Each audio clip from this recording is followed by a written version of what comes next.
बिस्मिल्लाहिर्रहमानिर्रहीम। अस्सलाम वालेकुम। मैं हूं मुजाहिद हुसैन और आप देख रहे हैं EDU ट्रेनिंग यूट्यूब चैनल एक साथ फेसबुक पेज पर। व्यूवर, आज की वीडियो में एहसास कफालत प्रोग्राम से रह जाने वाले लोग और न्यू कफालत प्रोग्राम जो बेनज़ीर का हुकूमत ने ऐलान किया है उसके हवाले से एक बहुत बड़ी अपडेट और डेवलपमेंट सामने आई है हुकूमत की तरफ से। और जो इस प्रोग्राम की न्यू चेयरपर्सन शाजिया मरी हैं, उन्होंने अनाउंसमेंट की है। वो क्या अनाउंसमेंट है मैं आपको बताता हूँ। उससे पहले कि हमारे फेसबुक पेज को आप लोग फॉलो नहीं कर रहे हैं, मैं गुजारिश करूंगा कि उसको ज़्यादा से ज़्यादा फॉलो कीजिएगा और वीडियोज़ को शेयर वहाँ पर फेसबुक पर ज़रूर करें। उसका लिंक वीडियो के डिस्क्रिप्शन में पहले टॉप पे मौजूद है।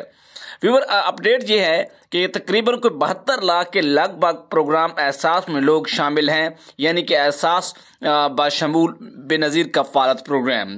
हुकूमत ने यह ऐलान किया है कि इसमें 10 लाख लोगों का इजाफा बहुत जल्द इसी बजट के ऊपर किया जाएगा।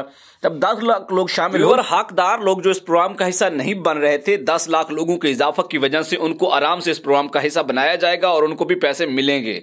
एहसास कफालत प्रोग्राम या न्यू बेनज़ीर कफालत प्रोग्राम से 14,000 रुपए की इमदाद मिल सकेगी। इसी के साथ ही एहसास राशन रियायत प्रोग्राम के अहल लोगों को एहसास के जो रजिस्टर्ड किराना स्टोर है वो सब्सिडी के ऊपर दाल, आटा और घी दे रहे हैं, अहल लोग ले सकते हैं। इसी के साथ ही इस फेसबुक पेज का लिंक इस वीडियो के डिस्क्रिप्शन में पहले नंबर पर मौजूद है।